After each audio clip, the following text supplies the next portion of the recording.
So bugging out was like really cool, and I was interested in it, but it wasn't a big thing. Right. And now that I have a family, it's like, okay, bugging out sounds like a stupid idea. We're just going to bug in. Right. But then, and this kind of goes back to circumstance being the greatest teacher, then you watch on the news something like the Ohio train wreck. And the vast majority of people there probably were not thinking about bugging out. You look at something like that, some black swan event, if you want to call it, completely out of left field. Right. And all of a sudden, people who were able to bug out to another area that had clean drinking water and air that wasn't going to, cause you to form tumors in your lungs, it becomes a thing.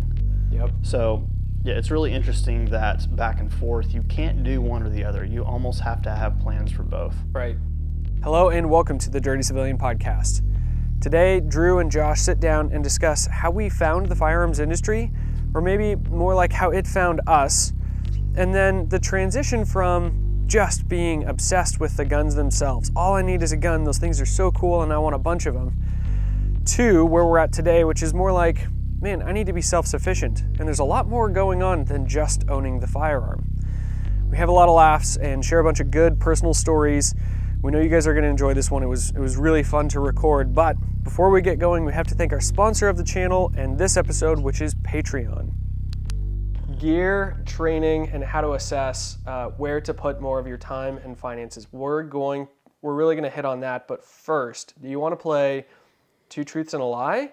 Or do you want to play Hot or Not, where you say one, and then I answer, and then I say one, and then you answer? You pick.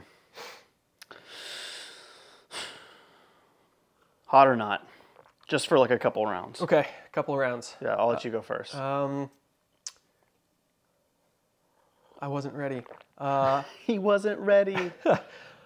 Hot or Not, Safariland holsters. Oh man.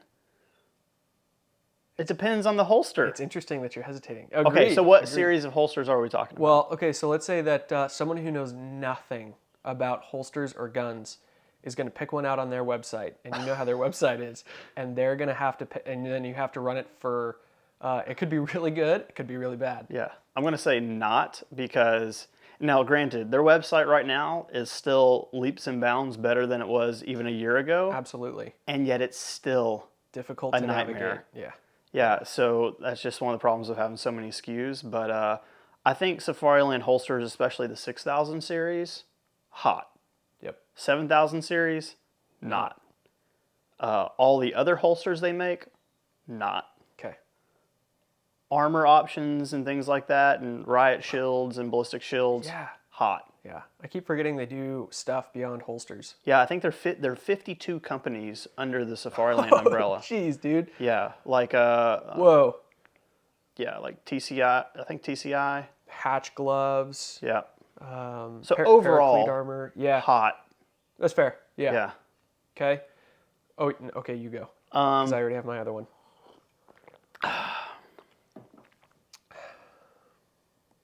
John Wick's guns. Oh, man. A lot of people are probably going to be surprised I'm delaying on this. I'm going to say not. Because they look really cool for movies. Mm-hmm. And they catch the eye, I think, for people coming over from video games. Sure. And it's awesome for Hollywood. And I appreciate that he has like good gun handling skills. And he can reload a gun. And they actually have him reload a gun. And guns have malfunctions and he has to transition. Mm-hmm. That's cool. But I don't necessarily come from the, like, I just played, what's Doom? Where like all the guns look super crazy and like alien guns. Mm-hmm. And then you switch over to John Wick. Not really my style. I want to see 13 hours kind of guns. Yeah. Like, I want to see like, what are people using for real these days? That's what gets me. So John Wick guns, not, unfortunately. I'm going to say not, but for a different reason. Oh, go ahead. Terran. That's fair. They're all Terran tactical. Yeah, those guns are precious. Yeah, like, don't get me wrong, those guns are actually probably pretty good. Sure. However, that's a good point. It's like cringe. It's cringe. Yeah, it's absolutely. Cringe. Unfortunately. But, I think I'll take it. Yeah. It's a well, John Wick is reaching some people. Absolutely. So it's getting them interested in guns. Yep. center axis relock. Yeah. Hot or not? No. I get to go next. Oh, You okay. just did one. All right. Hollow Sun products. Oh, Dude, you are cruising through that coffee. You're I going to am. need a top off. I'm going to say hot. Yeah. And now, no, a lot of people are going to get super mad, like, ting pong tao. Sure. Like, yeah, they're Chinesium. I get it. But they're well made. Do they copy other people? Sure. Yeah. All the best artists do. And they're effective. Right. The only thing that I have bad to say about Hollow Sun products is they're made in China. Well, and beyond that, Like they're everything else. They're owned by a Chinese company. Exactly. That's the kicker. Exactly. Yeah. But do I use Hollow Suns? Yeah. Yeah. I use Hollow Suns. I've purchased them. Right. So, yeah. Okay. What was my question to you? Center axis relock. Yeah, center axis relock. What is that? I think that's what they call it. I think that's the... What is center axis relock? It's a style of shooting. Like, like from like center mass? Yeah, so it's like you're Center wrapping axis. your hand around your palm and you're using you're basically keeping the sights to your eyes like this. It's a thing. I don't know where it originated from. Hard not. Yeah. Hard no. Yeah, same. Yeah, I'll pass. All right. 2 truths and a lie. Oh gosh. I love my APLC. You should spray paint rifles, and multicam is my favorite camo. Just being that there's variations of it. So you can do multicam arid, multicam tropic, just flat out multicam. Which one's a lie? You do not love your APLC. That's very true. Who does? Dude, airsoft. The worst bang for your buck out there. Airsoft lasers that mimic those, going back to all the best artists copy someone else who does it. Those airsoft lasers are putting out better illuminator and laser combinations for like a third of the price. Yeah. Yeah. Not sure if they hold zero, but we'll probably know within a year. Yep. As more people run them. Yeah. All right, that's all I got. Two truths and a lie. 2 truths and a lie. I've broken every single finger at least twice, including thumbs. Okay. I've had loaded weapons pointed directly in my face. Okay.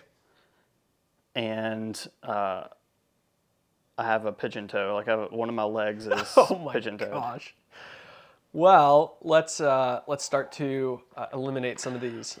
I know that you have foot problems. I'll leave it at that. And then, so we're gonna say yes to that. That one's true. I have seen loaded guns be pointed at your face more than once. Oh, I forgot you have. Yeah. So I would say that you have not broken every finger, at least twice. I think I messed the game up. Those are all true. I messed it up. I'm sorry. Yeah. Okay. Well, anyways. Okay, that's all good. Yeah. Okay. Well, we had an idea for this podcast already set up, and then we had some interesting comments pop up on both Instagram and YouTube. Probably because we're covering such a variety of topics. We've already hit on tactical homesteading, how to feed livestock and animals and such, which is wild and awesome. Transportation, as in dirt bikes. Gun content, how to... We have not posted that yet, have we?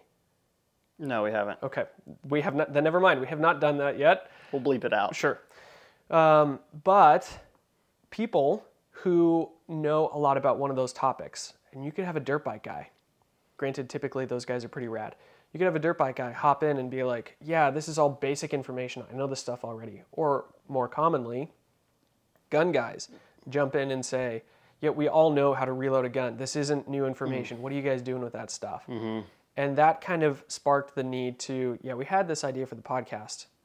Let's start talking about training and gear purchases and where to invest your time inside of that cycle.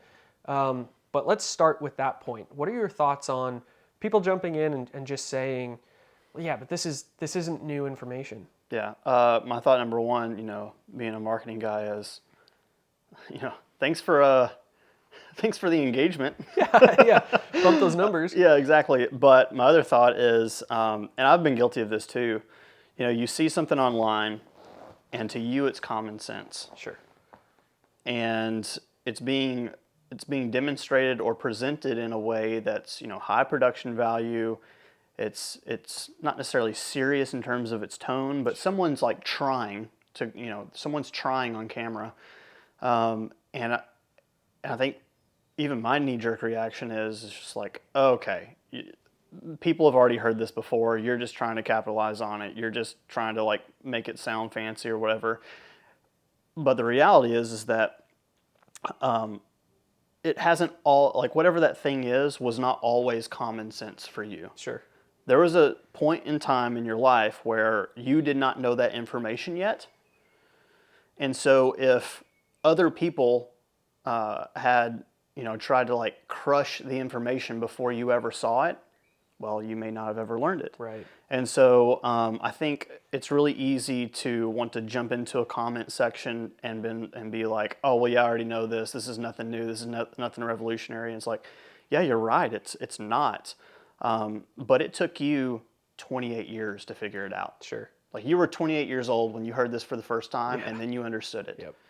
And that's just an example. You could have been 30. You could have been 18, whatever it is. Right. There was a period of time where you didn't know it, and then you got it. And to hop in and, kind of just be negative for no reason because you already know that thing, it assumes that everyone in the world that is on the internet Knows everything. already knows everything you know, Right. or knew it before you. Oh, that's a good point. It completely ignores the fact that there are tens, hundreds of thousands of people who have still never heard it yet. Yep. And this is a really important thing to think about as far as gun culture is concerned, because the number of gun owners and the number of people wanting to take their personal security seriously over the past few years has skyrocketed. Yeah. Like we're looking at the next 10 years. The next 10 years of people online, at least gun owners online, are going to be figuring things out for the first time. Right. Yep. And discovering that there is a gun community online as a whole, because it's been suppressed so much. There's a ton of people who just bought an AR, a Glock 19, an 870, whatever they purchased, and they're just now figuring out, oh my gosh, there's people that are sharing this information freely at a high level, and I don't necessarily have to go pay for a class for every piece of information that I'm looking for. Yeah, exactly. And sometimes they don't even know what they don't know. They don't Right. know what to go and look for. Of course. They may see a video of someone shooting with a plate carrier on and want to get a plate carrier, but they don't even think to Google, how do I wear one? How should I set one up? Right. What should the plates be covering?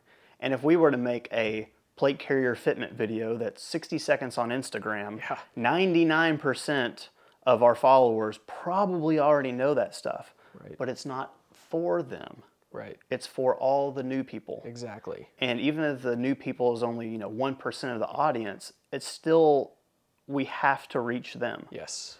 Yes. That's the mindset. Right. Yep. That's the rationale, rather. And we can't do it alone, because really, if we post a YouTube video and no one sees it, comments, likes, subscribes, or shares it, whether they share it online or word of mouth, that content is not reaching people. So it really does take being negative and commenting. Thanks, man. You're bumping those analytics. That does help, right? Sure. But on the other end, it's like, come on. There are people who don't know this. And another point that's worth mentioning is the guy who watched a homesteading video that's 16, that has been living on a farm or working on a farm for years, may already know, I know exactly how to take care of goats' hooves. I can do it without nods. I can do it in the dark. I can do it just by feel. Yeah. I know what they need to eat, and actually here are some extra tips that they can give, because they are professionals in that space. But they have never thought about the fact that zeroing your rifle at a certain distance will result in different distances impact at 300 yards versus 200 yards versus 100 yards. Holding under at 100 yards when you zero it at 50, that concept is so simple if you know what you're doing and you've learned about it for years already. Yeah.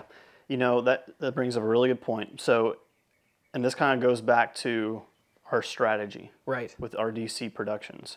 So, take the why you need a weapon mounted light video. Yeah. We knew that was not going to be a huge video. No.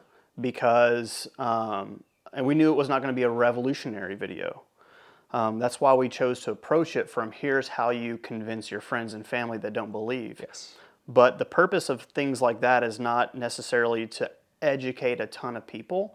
That's meant to be a gateway for people who come there for the homesteading stuff or the dirt bike stuff. Right. And because of what they saw in the dirt bike video or because of what they saw in the homesteading video, they're going to click on the rest of our content. Yeah. They may see me milking goats and, already know how to do all that, but they're like, oh, that's really cool. This is really funny. It was entertaining. We had a ton of comments like that. Like, hey, this is probably the funnest and one of the most informative homesteading videos. Like, no one's making homesteading videos like this. No way. There's plenty of people making homesteading videos that are just like 100% pure facts, no production value, just raw, gritty. And those are great. I love those. That's what I watch to learn how to do a lot of the stuff. And those are some of the videos we showcase on our resource page.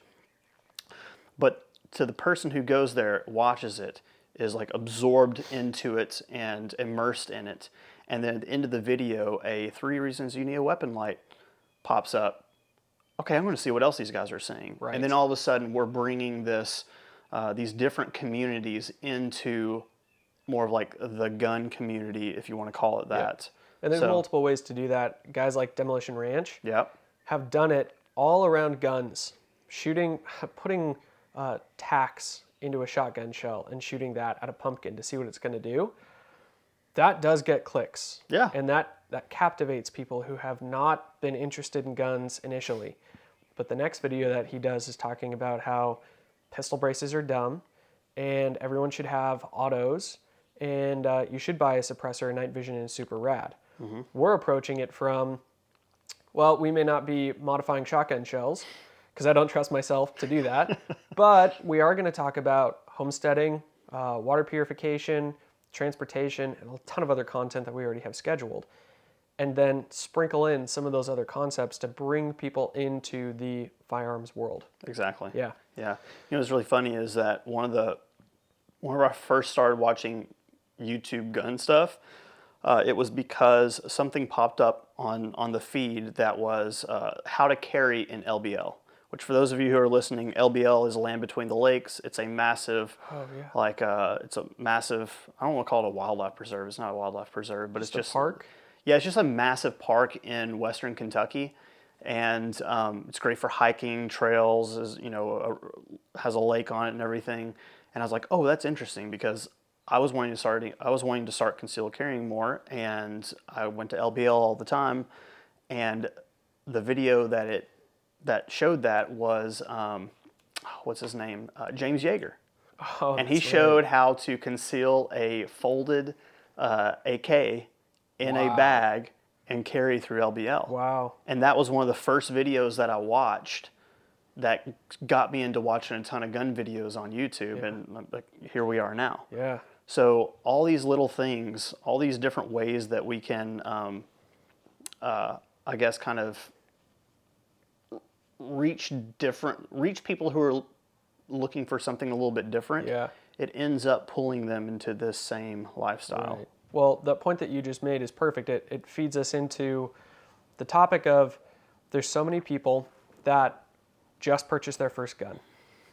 Or back in 2020, they purchased their first gun, and they've done nothing with it since they made their first purchase. Yeah. And there are people like myself who are I had a fascination with guns before I owned a firearm at all. And there are other people who grew up hunting, hiking, and then over time they were like, yeah, this bolt action 30-06 is cool. Talk to me about AR-15s, and they fell into that level of gun ownership. Where were you, I guess to start, how were guns introduced to you, and then how did you feed into training? Not just, I'm going to go shoot a deer, but like, I want to be good with this stuff. I want to carry a gun and be proficient with it. Yeah, I mean, entertainment was a big part of it. Growing up, it was James Bond. Yeah. You know, if people have listened to me on other podcasts, they've heard the story of whenever I was born, I was handed off to Dad in the waiting room, or maybe it was the same room, the delivery room, but the man with the golden gun was playing on TV. So obviously I don't remember that, but you know, James Bond movies, entertainment, G.I. Joes, all that stuff was like the thing whenever I was growing up. And then, you know, at a certain point, I would go hunting with Dad, and we would hunt a ton. And then I saw him carrying a gun on his hip all the time. And I think it was just kind of one of those caught, not taught moments for me. So yeah, what about you? Well, so I knew that there were guns in the house very early on, but there were more collector's pieces, items that Grandpa had passed down, family heirlooms, that kind of stuff. And I never personally had that fascination until I was playing video games one day. A little light bulb went off in my head, and I was like, Dad has guns. I know that. I'm going to push pause on the Big Red One and go talk to my dad about this stuff. And he handled it perfectly. He was like, heck yeah, let's go open the safe. Walk through that kind of stuff. And from there, my fascination just grew. I kept running into more people, and all I ever wanted to talk about was, yeah, man, guns are really cool, right? That's all I cared about. In video games, in movies, it wasn't about the storyline. It was about, what gun is that? And it just kind of grew from there. Yeah. So where in your series of, oh, caught not taught, this is something that I want to be interested in, at what point, how old were you when you clicked on that James Yeager video and you were like, oh, carrying a rifle in a bag, that's an interesting idea? I was probably 23. Had you been like concealed carrying by then already? Yeah. So whenever I turned 21, my parents bought me an M&P. Okay. And a Phobos OWB holster. Yes. Yeah, and it was one of those super crappy, like at the time, holsters, like there was nothing about holsters online basically. Right. Yep. But it wasn't even like a top draw typical holster. It was a button on the side. You'd flip the button over and then you draw out the front. Whoa. And it was like, you know, when I got that, I was like, oh, this is the sickest thing in the world. Yeah. But, you know, looking back, probably one of the worst holsters you could ever have next to like an Uncle Mike's or something, right? Sure. So, yeah, I was probably 22, 23. Okay. And I remember because we had just had an ice storm. Oh, this is actually going to segue great into something we're probably going to talk about later. But there had just been an ice storm in this town where I was living in at the time, and everything was shut down. I had a super crappy car at the time. There's no way it was going to like handle well on the roads. Yep. And I was out of coffee, and so I was like, oh, I can just walk, 6 blocks and go get some coffee at McDonald's, which will surely be open because it's McDonald's. I mean, come on. So, yeah, I remember putting on that gun and that holster and walking, I don't know, 4 miles down to the McDonald's. And once I got there, before I walked in, I was like, what do I do? I feel awkward. I was like, I didn't even know what a FUD was at the time. Sure. But I just felt like something was wrong. Here I was in this like somewhat liberal town. I've got a gun on my hip. Yep. Had a shamag around my neck as a scarf. And I'm getting ready to walk into a McDonald's. I just felt awkward. Yeah. Like, right? Do you have one in the pipe? Were you hot? I don't think I was. Okay, yeah. I could be wrong. Sure. I don't think I was. Okay, you weren't there yet. No. I could have been. Honestly, just don't remember. Sure.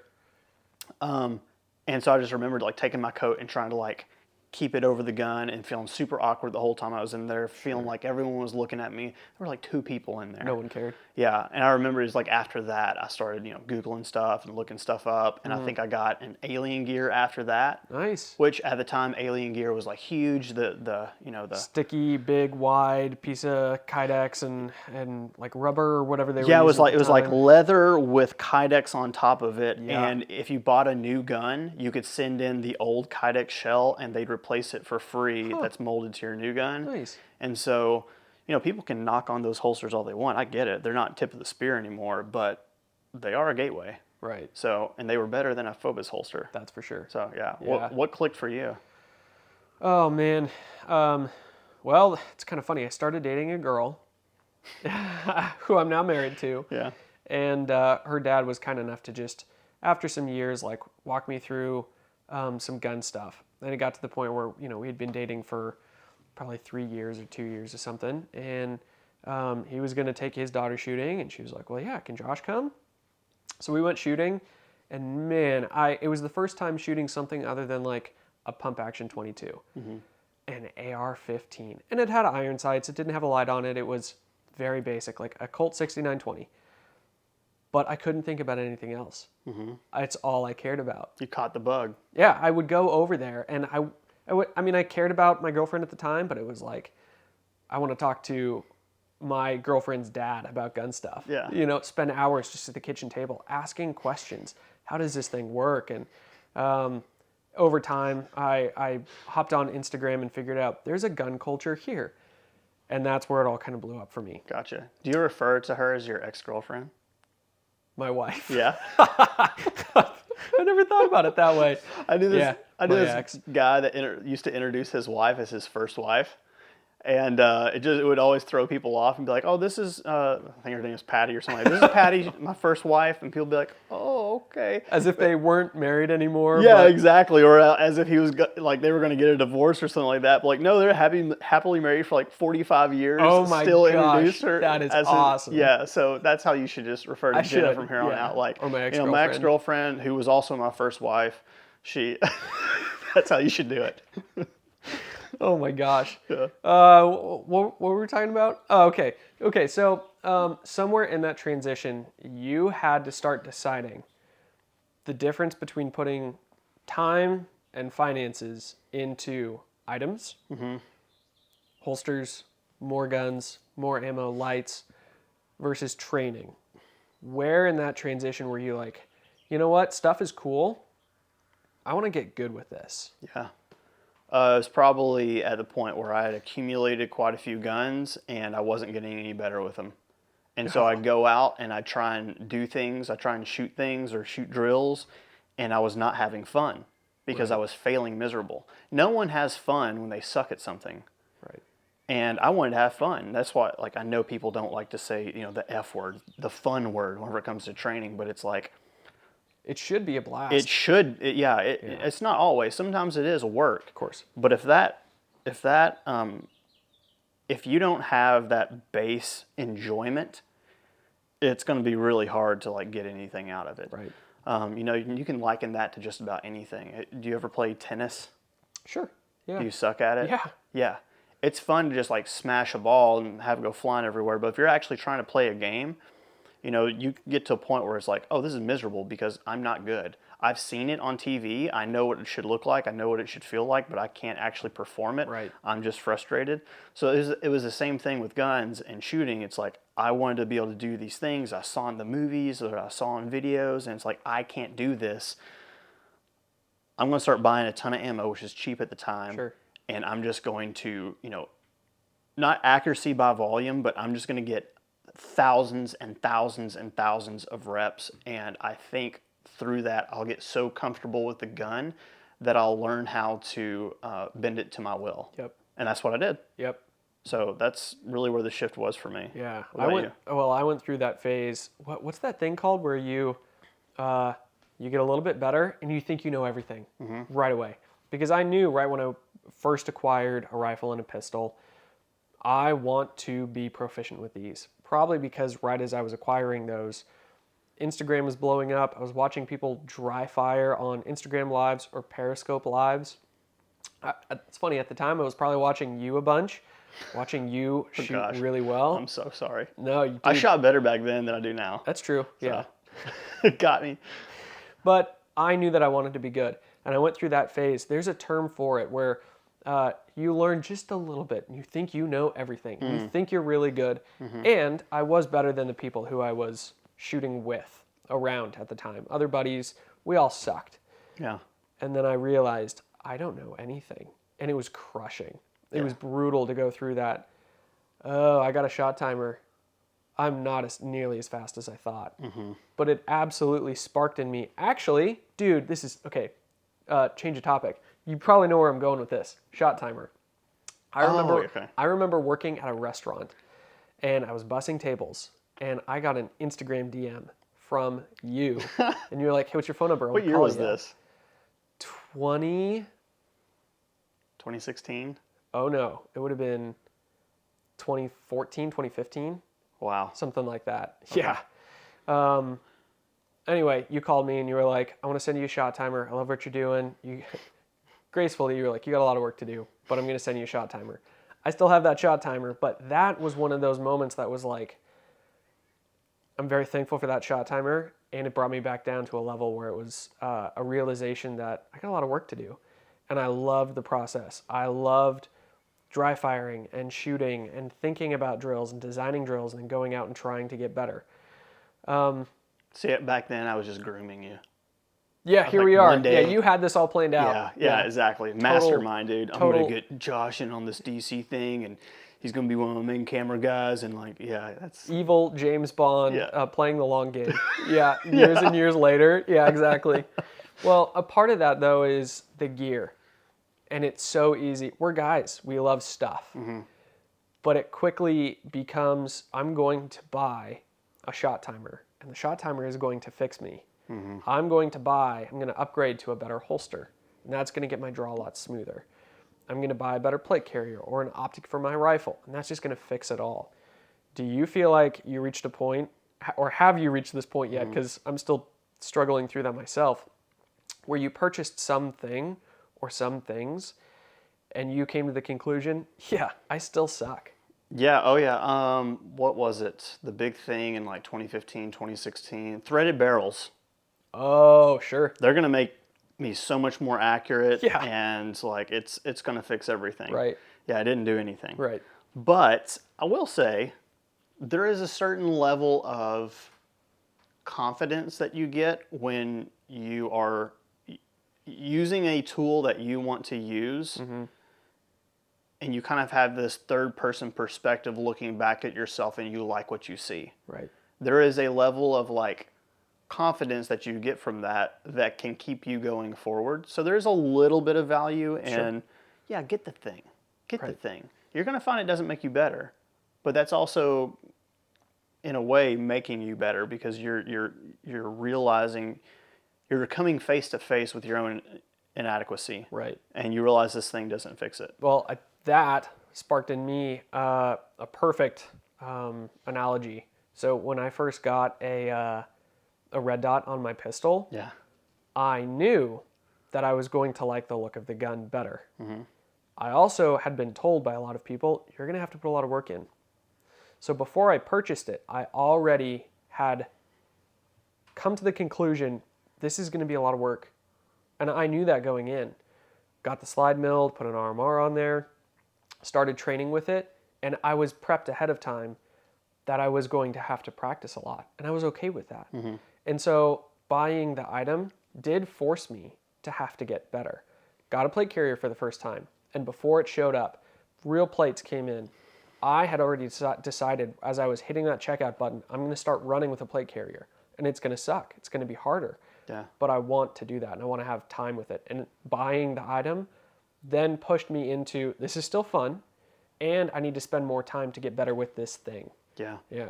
I remember my first red dot. What was I yours? bought it because the big thing at the time on Instagram was, this is like cheating.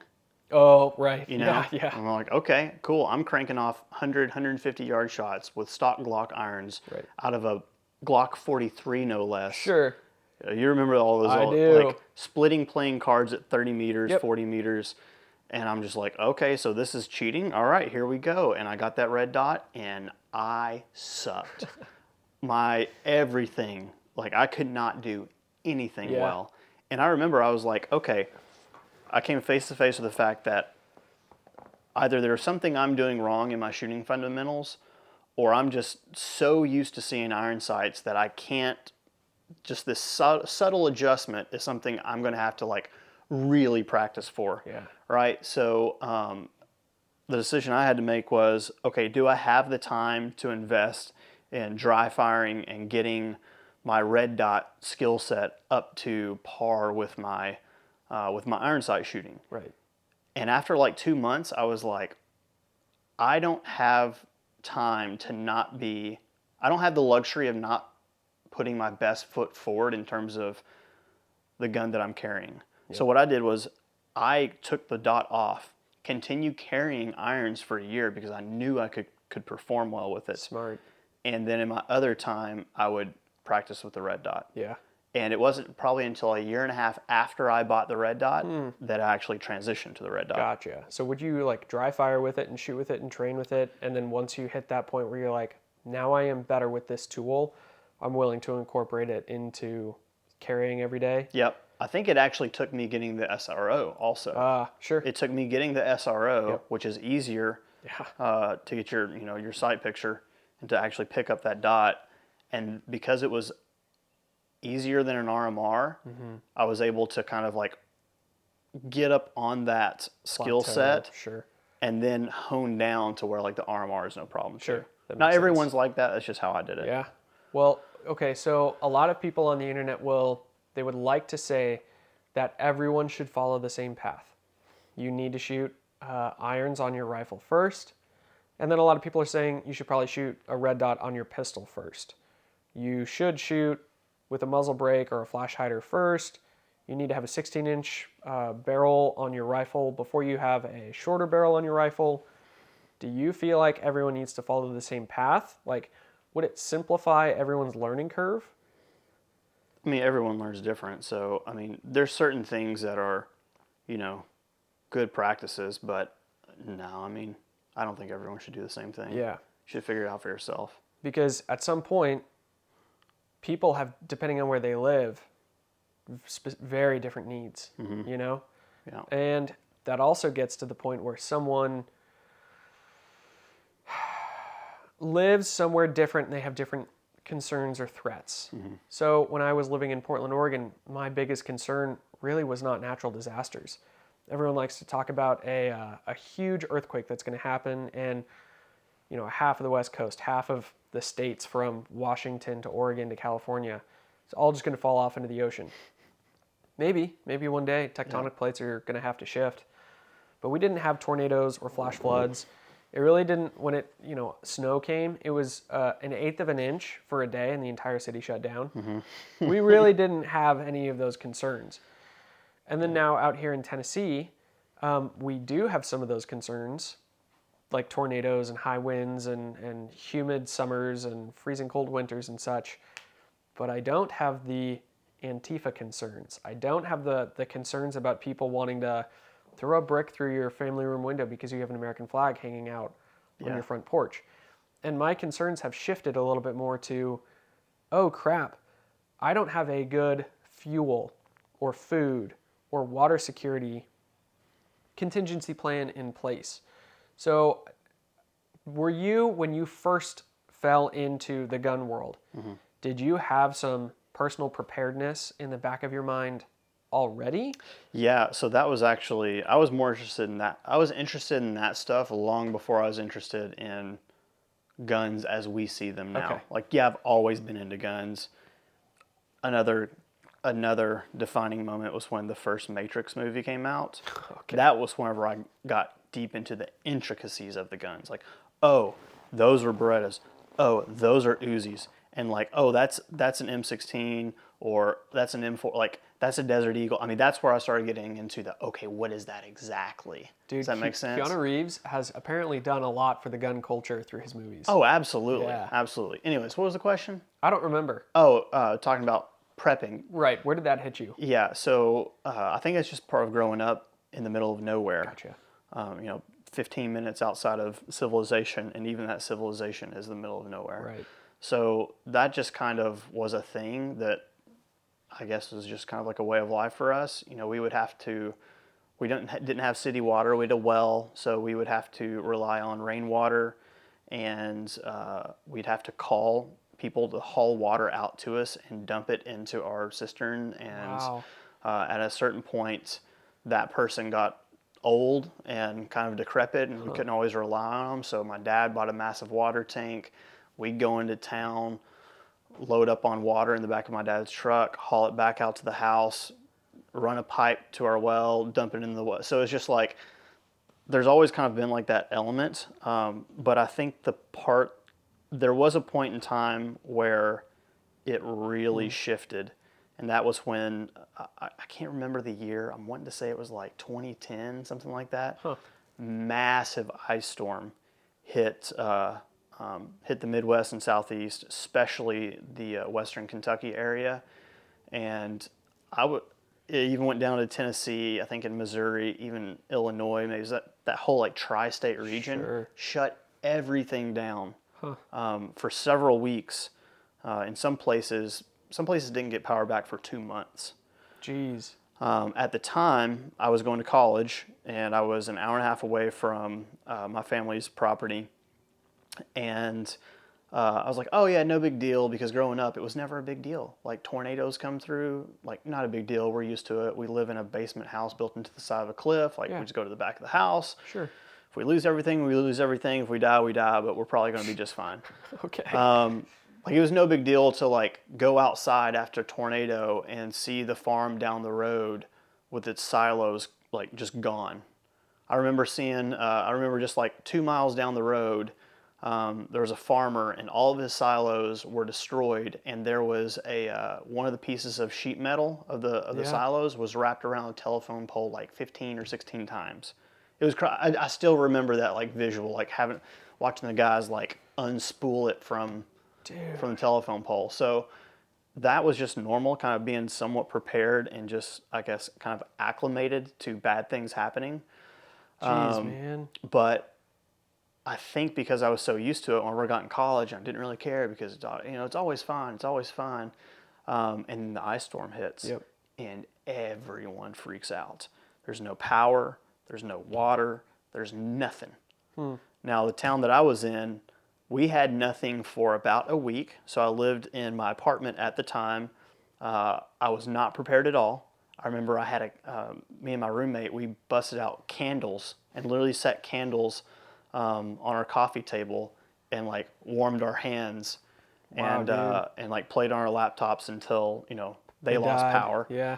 And eventually we kicked over to my aunt and uncle's house, which was just down the road in the town that I lived at, because they had a fireplace.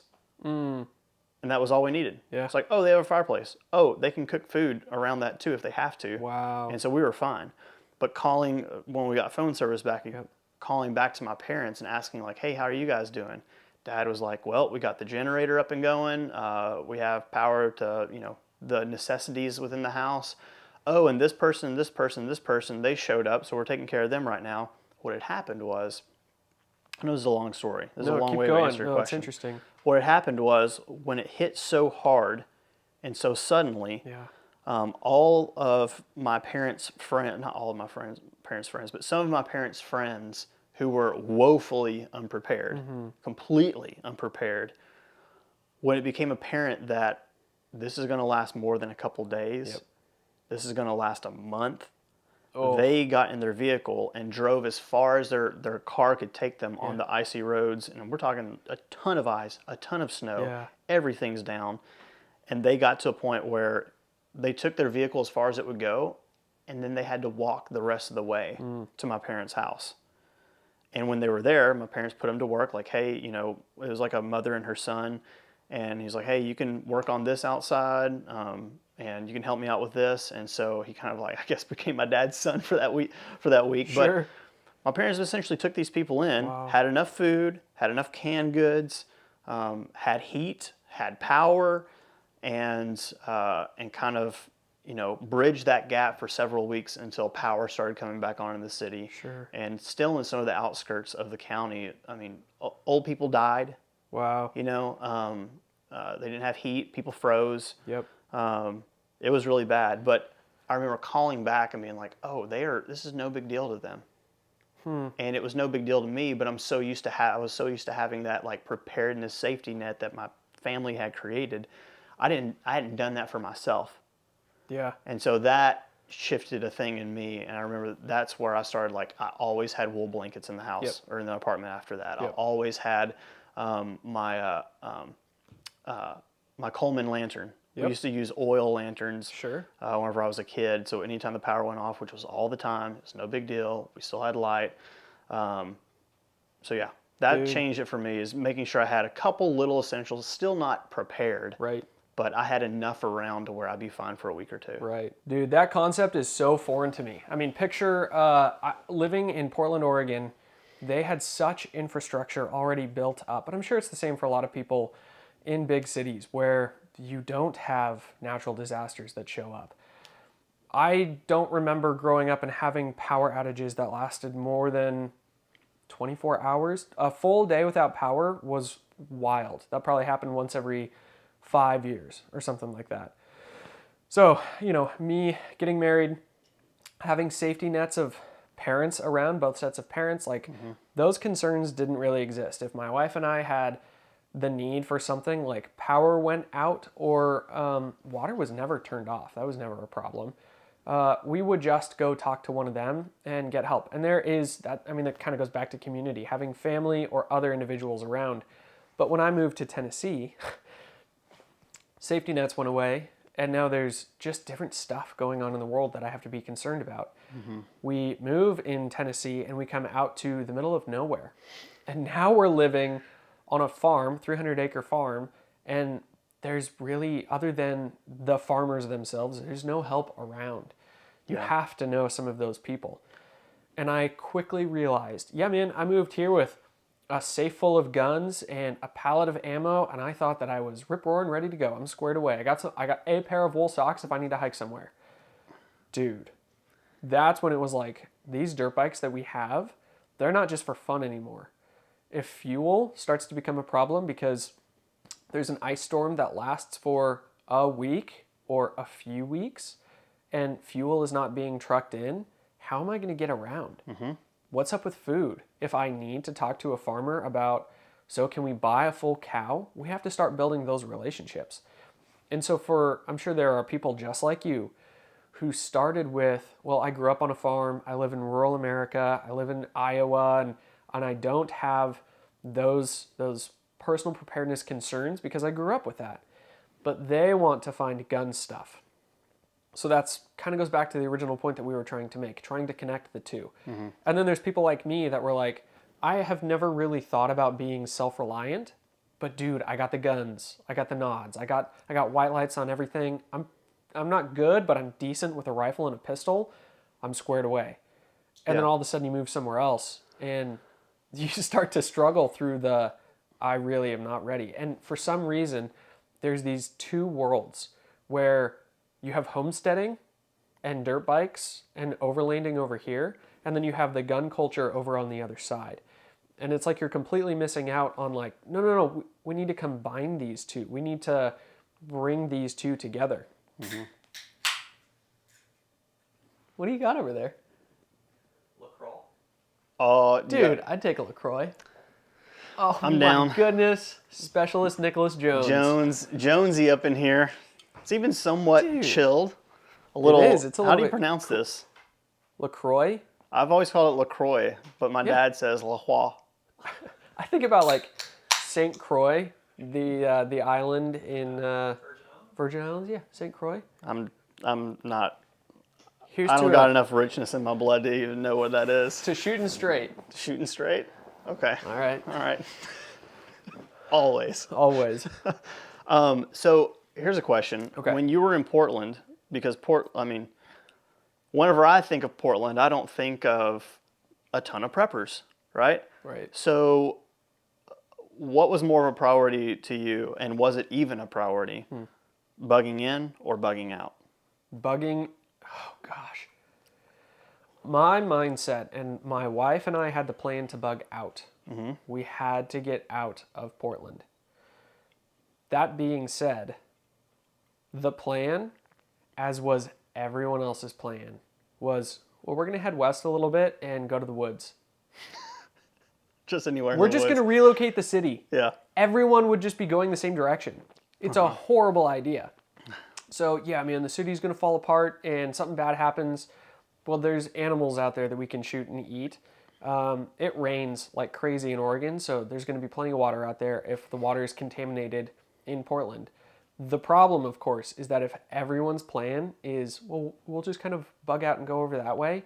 Living in the suburbs, I'd talk to a cop that, would be walking his dog out and just be like, hey, so, if something kind of goes bad during the riots in 2020, what are you guys thinking? And they're like, yeah, we're just going to head west about an hour and just kind of camp out in the woods.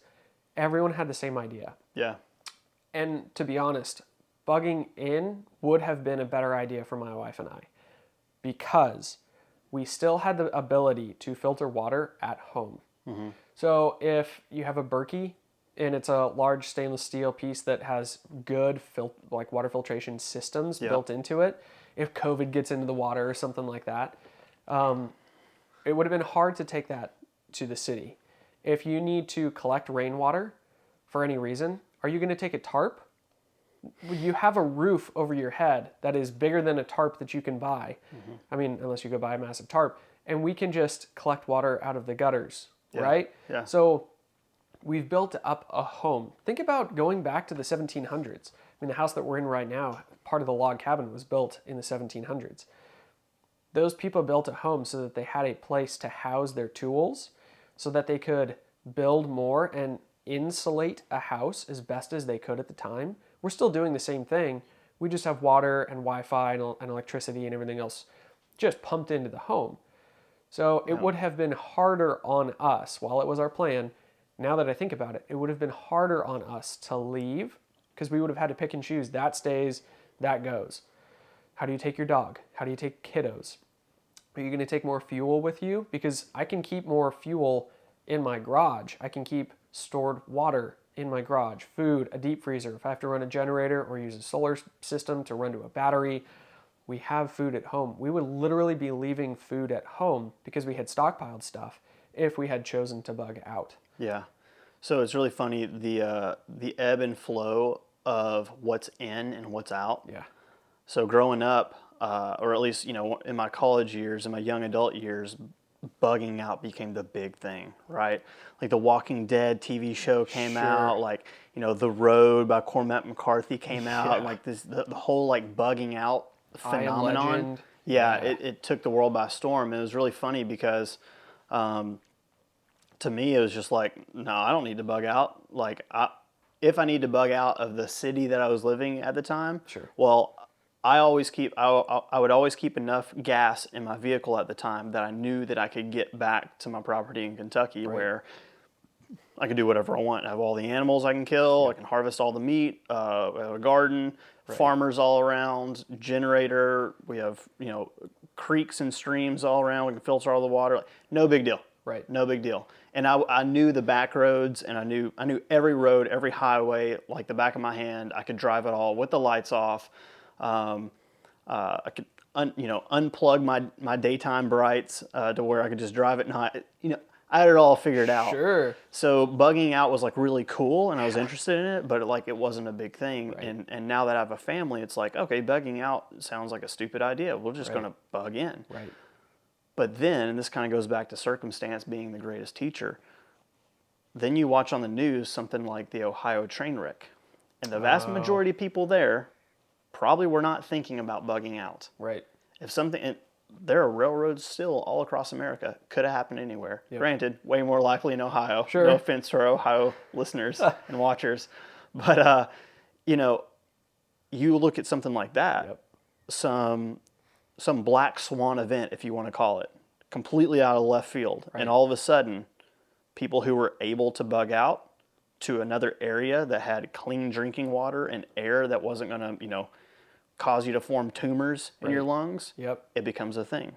Yep. So, it's really interesting that back and forth, you can't do one or the other. You almost have to have plans for both. Right, yeah. And gun guys are always thinking, well, when Red Dawn happens, I'm going to go to the mountains like the kids did and, fight the Russians or whoever it may be from the mountains. Yeah. Sure, okay, right. It's good to have a plan or two. What are you going to do with your family? Mm-hmm. Right? Yep. You can't just put a plate carrier on. I mean, even go to the military, fighting a 20-year war in mountains and urban areas, they still had to have contingency plans as far as, great, what are we going to do for food? Mm-hmm. What are we going to do for water? What are we going to do for security? And when they got somewhere, they still erected a fob. Mm-hmm. They still had to have a structure where people slept and stayed. So if you are bugging out, in a perfect world, you have, let's say that we're here in Tennessee. If we have to bug out, we have a home in northern Florida that we're going to go bug to, or South Carolina or something like that. We're going to go to a different structure. Where you're going to bug in, you're just relocating to stay put where you are and take care of yourself. And that absolutely is a contingency plan. But for myself, the idea was we're going to go build a log cabin in the woods. So you're just going to go bug in somewhere else? Sure, maybe. It's a fun idea. And maybe you could go do it with the boys every once in a while and practice that skill, because it's a good skill to have. But the CQB video that just came out, and then also the video that Estel just did on Bear Solutions with protecting your home, those ideas. We spend so much time here. Okay, yeah, do you have water? Do you have food? You want to talk about gun stuff? Very valuable. Let's talk about that. Do you know how far you can see down the road to that stop sign where cars are turning in? Do you know how to set up a barricade? And I pray to God we never have to come to that here in America. But what's that saying? One of the founders said it. If troubles do have to come, if wartime does have to happen, I pray that it happens in my lifetime so my kids don't have to endure it. Okay, so do you have a rangefinder? Can you tell how far away that house is over there? Can you tell where natural streams and rivers flow and where's the closest water source to your house? Those are the kind of questions that start to, now we're combining bugging in or bugging out, but really it's just, you like the idea of bugging out with all these cool gadgets and gear and everything else, but if it's all already in your garage and in your home, how do you start setting that up inside of your house to be more prepared? Yeah, and that's harder than... Sure. That's preparing for that, and actually, being well-versed in that is way harder than just buying all the cool, like, the top 10 things you need to bug out. Right. Like, that's super easy, and it's fun. Like, it's glamorous. It is. But when you get down to the reality of it, it's quite miserable. True. Which we're going to touch on in a future video. Exactly. The reality of bugging out. And, Yes. and we won't give too much away, but, like, it's not a fun experience. No. And you can get a taste of it anytime you want, which we're going to get into. But to kind of go back to a story I was talking about earlier, where we went to during the ice storm, me and my friends went to my aunt and uncle's house. Yep. Here's what's kind of funny. This kind of goes back to talking about how do you create a community of like-minded individuals, and really that's probably not a great title for that, because you don't just need a community of like-minded individuals. You just need, at the end of the day, community in general is valuable. And here's why.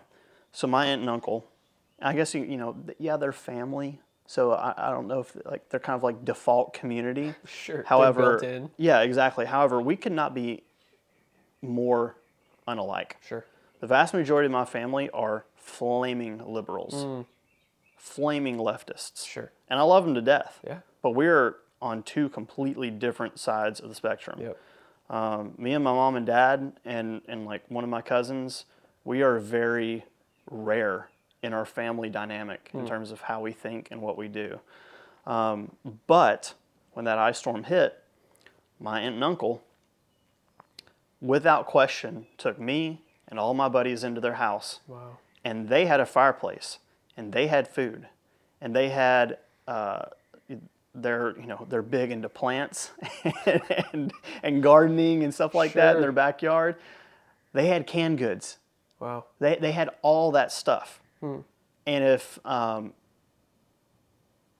I didn't want to build a connection with my neighbor because they're on a completely different side of the political spectrum than I am, and when push comes to shove and circumstances change in our world and we need each other, all of the political stuff goes out the window. Right. It goes out the window.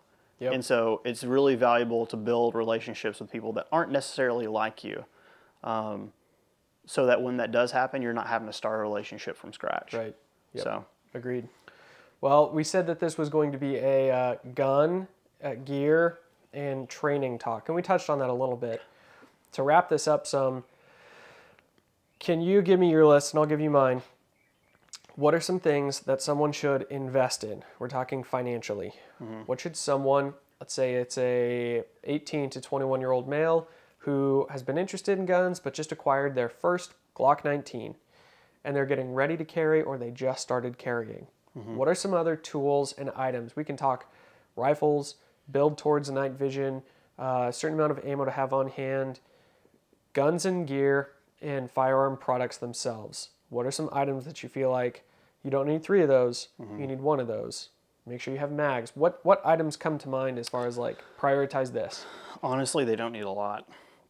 Need a whole lot less than what we think we do. Right. I know it sounds bad, might sound weird, but you need dedicated training ammo, and then another stockpile of ammo that is like your carry ammo. Yep. And I would say 2 guns, bare minimum 2 guns. You have a Glock and a rifle.